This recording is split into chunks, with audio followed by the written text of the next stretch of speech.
Hello and welcome to this session on prevention through diet. Our second session on diet, individualized foods.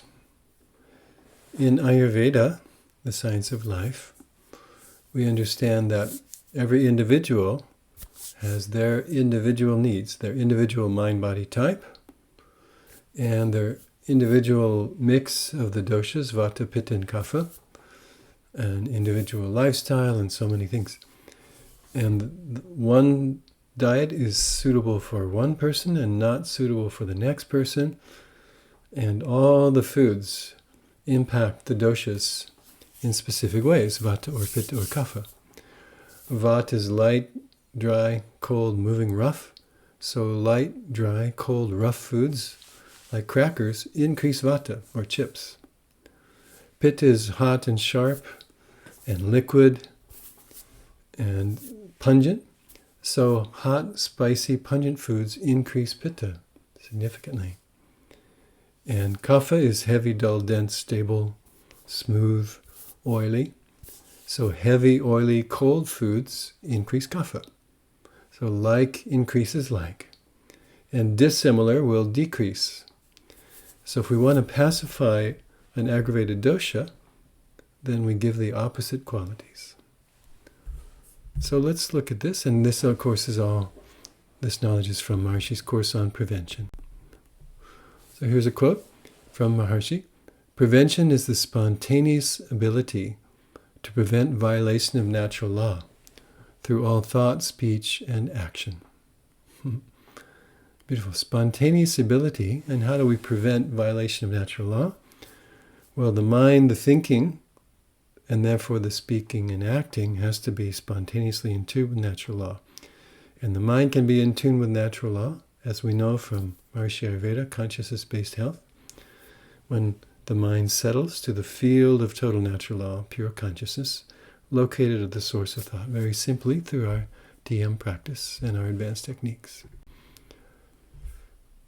And a quote from Charak Samhita, very important foundational principle of Maharishi Ayurveda. Good health, the word is arogya, freedom from disease, or good health, stands at the very root of right action, which is called dharma, acquirement of wealth, this is dharma, artha, fulfillment of desires is kama, and enlightenment is moksha. So everything we want has good health as its basis. So very important that we're focusing on this knowledge to enliven our health. So, prevention through diet and routine. To balance the mind and body, we need to balance the three controlling principles, as we have seen. The three doshas, vata, pitta, and kapha. And a very important way to balance the doshas is to avoid the causative factors. So the next three slides show us all the main causative factors for imbalancing the dosha, behavior, diet, and so forth. Here are the factors aggravating vata.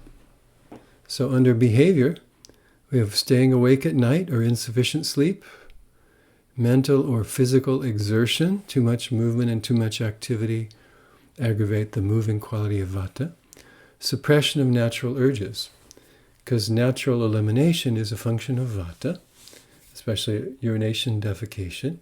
And if those urges are suppressed, then it disrupts that intelligence, and that downward moving quality of vata starts to move upward and gives rise to constipation, indigestion, disturbance even of emotions, and many things.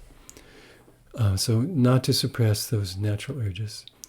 And irregularity in daily and seasonal routines. So vata is like the wind, it's irregular by nature. So irregularity of routine is going to aggravate vata. Also falling and injuries, the sudden movement, falling, it shakes the nervous system. Nervous system is also governed by vata, thoughts governed by vata, movements governed by vata. So those things also aggravate vata. Now for diet, irregular, insufficient, or excessive intake of food. Erratic diet, up and down. As we've seen, vata, like the wind, air, and space, it's irregular by nature. So irregular diet, eating at different times, or skipping meals, or taking something very heavy and then something light. It confuses the body's intelligence and disturbs vata a lot. Rough, dry, light foods, also pungent, bitter, and astringent foods. So these are all light and dry. They all have air and space. The 6 tastes, sweet, sour, salty, pungent, bitter, and astringent. The last 3, pungent, bitter, and astringent, all have air as one of their elements, and air is vata. So these lighter, dry foods, crackers, chips, these things aggravate vata. And bitter foods, beans and dal are sweet and bitter, so to some degree they increase vata, aggravate vata too. Now for weather and season, dry, cold, windy, and changing weather, like in wintertime, aggravates vata because vata is dry, cold, and changing. And late autumn and winter are the vata seasons, when vata is naturally increased. So we have to especially manage vata in those seasons. Time, vata time of day, which is 2 to 6 a.m. and 2 to 6 p.m. 2 to 6, things gradually wake up from the night, and the sun comes up. And then 2 to 6 in the afternoon, there's this lightness, this movedness. There can be clarity if vata is balanced. Then we can have clear activity in the afternoon, clear mind in the afternoon. But if things get aggravated, then we have some disturbance, some restlessness in the afternoon, and also maybe some disturbance in sleep. So vata 2 to 6 a.m. and p.m. And old age is vata time of life. Childhood is kapha predominant, youth is pitta predominant, old age is vata predominant. When things get to dried out. Early morning and late afternoon, 2 to 6 as we see. And the 3rd hour after meals. So first hour right after a meal is kapha, the food is hitting the stomach. So there's that heaviness, that moistness, that unctuousness. 2nd hour, digestion is happening and things are moving out. And 3rd hour, the stomach is clear and the upper small intestine is clear, open. There's space there. It's more vata time. And in time when we've lost weight due to disease, that also losing weight, losing tissues, increases the lightness and dryness in the body, increases vata. Perception. Harsh, rough, dry, cold, or irregular perception, creating fear. Penetrating or frightening perceptions of sound, touch, sight, taste, or smell. All the senses with vata qualities, light, dry, rough, or fearful, penetrating, and those kinds of things. Harsh, they all aggravate vata. And emotions, fear, grief, worry, and anxiety, and agitation. All those moving, cold, and fearful qualities of emotion aggravate vata, increase vata as well. So like increases like. Now pitta, behavior, excessive exposure to heat and sun, and fatigue all aggravate pitta. Pitta, remember, is hot, and it's liquid, and it's slightly oily, and it's a little intense, and sharp. So those kinds of sharp behaviors, anger and so forth, aggravate pitta. Diet, insufficient or excessive food intake, again. The fire can get too hot because it doesn't have enough fuel, or it can get disturbed if there's too much food. Hot, sharp, sour, and salty and pungent foods. So obviously hot foods increase the heat. And sour, salty, and pungent of the 6 tastes all have fire in them. So they increase pitta. They all have a bite to them. Sour, salty, and pungent foods or spicy foods, they have that little sharpness to them. Alcohol and smoking of tobacco aggravate pitta. They increase the heat and burning. And also particularly fermented foods like vinegar and soy sauce really increase pitta sharply. Weather, of course, hot weather in summer increase pitta. And pitta time of day, which is 10 to 2 midday and 10 to 2 midnight. Those all increase pitta significantly. And the 2nd hour after meals, as we saw. 1st hour is kapha, 2nd hour is pitta when digestion is happening, and 3rd hour is vata after a meal. And perception, as you would expect, sharp, hot, irritating, unpleasant, or violent perceptions of sound, touch, sight, taste, and smell. So violent books, violent movies, violent shows, or unpleasant, that increases pitta, disturbs pitta. And emotions, anger, hatred, jealousy, and passion. All the heated emotions increase heat in the body, increase pitta. Makes sense? And now kapha, factors aggravating kapha. Excessive rest and sleep, too much sleep. Sleeping in the daytime really increases kapha. Sleeping after meals or too long. Insufficient exercise, too much sedentary lifestyle increases the heaviness and the blockage in kapha. Insufficient mental and physical work, sedentary lifestyle really increases kapha. Diet, excessive food intake. Again, too much food, especially heavy food, will increase kapha, of course. Heavy, unctuous, cold, sweet, sour, and salty foods. Sweet, sour, and salty tastes all have earth or water in them, so they're all heavy, so they increase kapha. Slimy and sticky foods also. They have those kapha qualities, more earth and water elements in them. Weather and season, cold, humid, and wet weather, particularly spring season in the temperate climates. Spring, it's moist, it's cool, and there's a heaviness, so that increases kapha. And kapha kala, the time, is morning, 6 to 10 in the morning, 6 to 10 in the evening.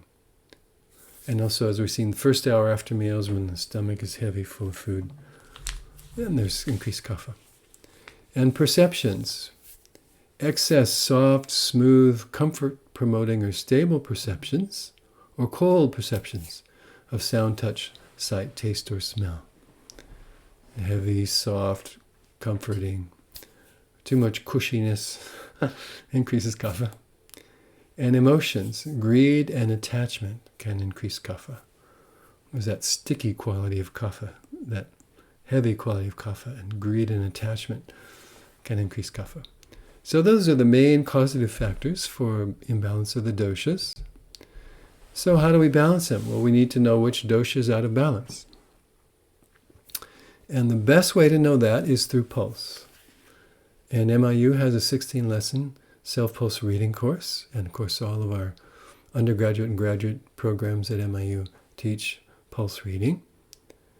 But you can also get a consultation from an Ayurvedic practitioner and find a Maharishi Ayurveda practitioner in your area. So a Vata predominant pulse, what do? Vata, pacifying diet and routine, clearly. So Vata is light, moving, dry, and rough. So we give the opposite qualities. Regularity, warmth, oiliness in food and behavior and massage, so forth. We'll see those things. Pitta predominant pulse, then we have to pacify pitta. So less spices, mainly, less fermented things. And kapha predominant pulse, kapha pacifying diet and routine. So that's the logic. So here's the Vata diet. The basics of the Vata pacifying diet. Sweet, sour, and salty tastes. They all have water and earth in them, and they're all heavier. So they pacify the lightness of Vata. Warm and unctuous foods, very important, should be cooked, warm, and with some oil to pacify the dryness and lightness of Vata. Grains, rice and wheat are nourishing and more on the heavy side. Here's a picture of some wheat. Mung dal, it's these little green peas or green pulses, and usually you get them dried and split, and then it's yellow mung dal. Really good for all three doshas and very digestible, one of the most digestible sources of protein. And veggies, the sweeter or heavier or more liquid vegetables. So zucchini, spinach, even though green leafies increase Vata generally because they're light and astringent, but spinach is sweeter and a little heavier, and it helps move Vata downward. Sweet potato, heavier and sweet. Tomato, sweet and sour, and pacify Vata. Okra, it's a bit slimy, sticky, so that reduces the dryness. Artichoke and asparagus pacify all three doshas, by the way. And beets, they're sweet and heavier. All dairy is good for Vata. All sweeteners are good for Vata. All oils, except for peanut oil, good for Vata. And all nuts are good for Vata. So all these sweet and heavier foods are all good for Vata. But Of course, nuts are heavy, so not too many, according to digestive power. Spices. Most of the spices, but not the really hot ones, not the really pungent ones. So cumin, ginger, mustard, fenugreek, cinnamon, cardamom, clove, anise, small amounts of black pepper, and salt. But really hot chilies and hot peppers, not so good, because that pungent quality, even though it's hot and vata is cold, but they're dry and this pungent quality has air in it. So it's a light heat, so it can aggravate vata too. And second, for vata, ripe, sweet, and juicy fruits, like sweet grapes, pictured here. Pomegranate, mango, papaya, sweet pineapple, banana, avocado, sweet and juicy apples and pears, sweet orange, melons, plums, cherries, raisins, dates, prunes, and figs, kiwi, peach, and apricot. But it's important for raisins and dried fruits like dried raisins, dried figs, dried apricots.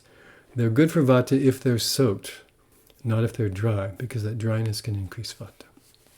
But by nature, if they're soaked, then they're really good for vata. So most of the sweet fruits. Now, pitta diet. Food should not be too hot. It should be cool or lukewarm drinks, not really hot things. And sweet, bitter, and astringent tastes. So sweet, we know, sweet fruits, cooked grains are sweet, cooked vegetables are sweet, and cooked most pulses, like dals, are also sweet, with some other tastes in them. Like dal has sweet and astringent. So not too much, easy on the big beans, especially mung dal is good for pitta also. The balls are not so good for vata, they're very good for pitta, that bitter and astringent. So bitter is your leafy greens basically and your vegetables, and also turmeric. And astringent, that dry puckering taste like persimmons, also dals and pulses are astringent. So good for pitta. Grains, wheat, rice, barley, millet, corn, and oats. So many of the grains, good for pitta. Pulses, mung dal, as we've seen, green peas, kidney beans, adzuki beans, and soybeans. All are good for pitta. And the veggies, asparagus and artichoke, again good for all three doshas. Okra, that lubricating quality of okra. Zucchini again. Fennel is very good for pitta. Corn on the cob. Celery, spinach, chicory, cauliflower, broccoli, cabbage, all the greens, green beans, potato and sweet potato, peas, Brussels sprouts, lettuce, and greens. Any sweet or bitter veggies, good for pitta. And dairy. Ghee is the substance best for pacifying pitta. Oil is the substance best for vata, and honey is the best substance for kapha. So from dairy, ghee is very good, clarified butter for pitta. Milk, butter, lassi, mixing yogurt and water and blending. And cream cheese, all good for pitta. Hard cheese is not good for pitta because it's sour and processed. So hard cheese is not good for pitta. But cream cheese, okay. Sweeteners, organic sugar, maple syrup, honey. But if a person is suffering from heat or fever, then honey is not good in that case. Okay. And going on with pitta diet, oil, as we said, ghee is the best substance. Picture here of ghee. Coconut or olive oil, all are good for pitta. Spices, the cooling spices, sweeter spices. Coriander, which is good for all three doshas. Cumin in small amounts. Cumin is a little bit heating. It's good digestive, but not very heating. So a little bit, but not much cumin. Ginger also in small amounts. A little careful. But it's so good for digestion. But a little bit of ginger is okay. But we're a little careful with the heating spices.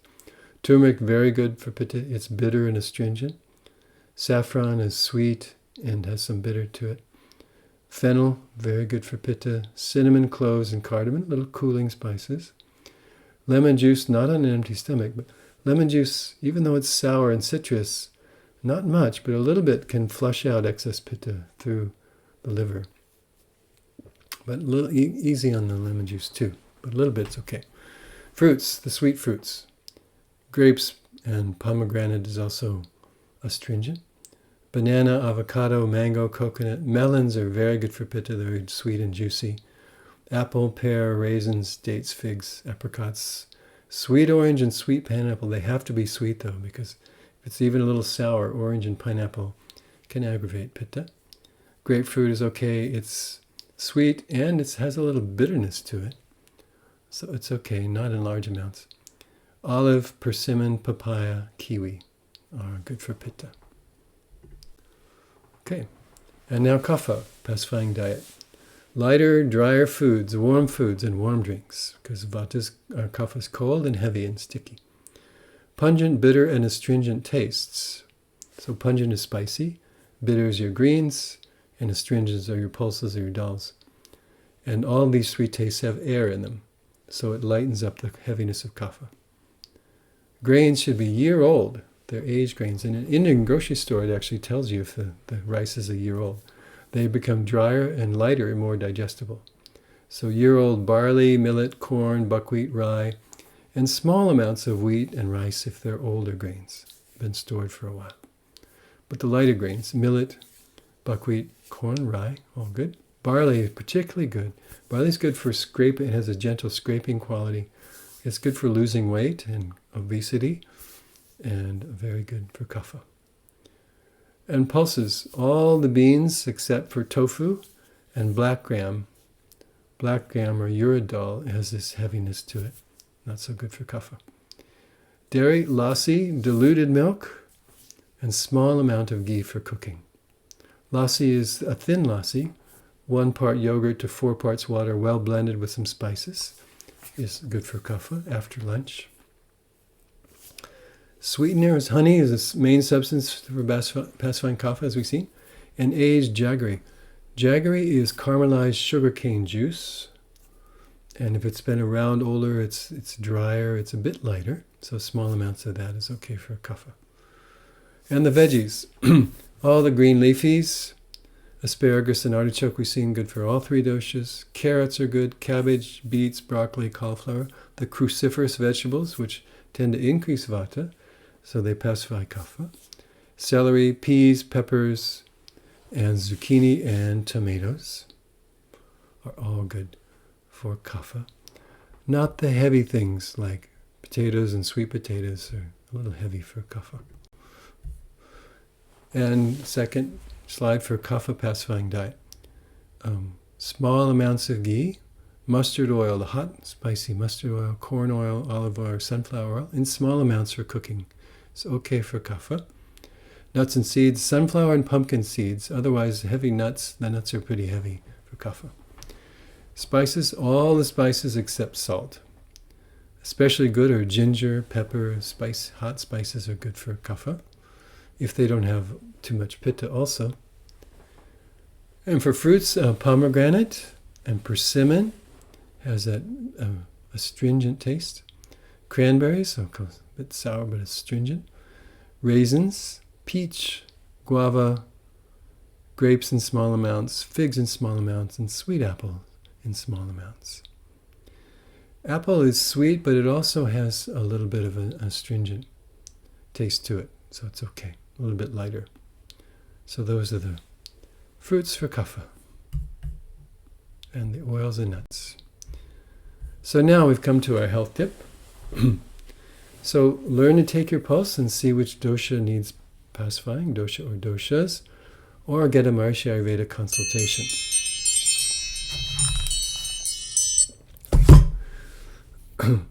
And so these diet sheets we have, those 6 pages, you can print those out and put them in a prominent place somewhere in your kitchen so that you have them readily available. Or you can just print the sheets for your particular dosha, that's 2 pages. And then choose a few foods, 2 or 3 foods from that list that you don't normally take that you want to emphasize in your diet this week. And then in your journal, write them down. So today I had some asparagus, and write a few of those 3 foods down that you want to add in your diet. Write down which day you had them in your journal. And also note how they made you feel. Did you notice anything in terms of your energy or your digestion or elimination or how you felt or your enjoyment of your meals? Anything that you noticed? And at the end of the week, record your progress report your progress. How did I do? Well, I was able to add these 3 foods in 2 or 3 times this week, so that's a step of progress. And then reward yourself for your progress. Treat yourself to something you've been wanting that's healthy. And then next week you can do it again and add 2 or 3 more foods, and like that. So you get used to adding these foods in your diet that help to balance your physiology. It'll have great benefits to your health. So bon appetit, enjoy, and thank you. Until next time, take good care.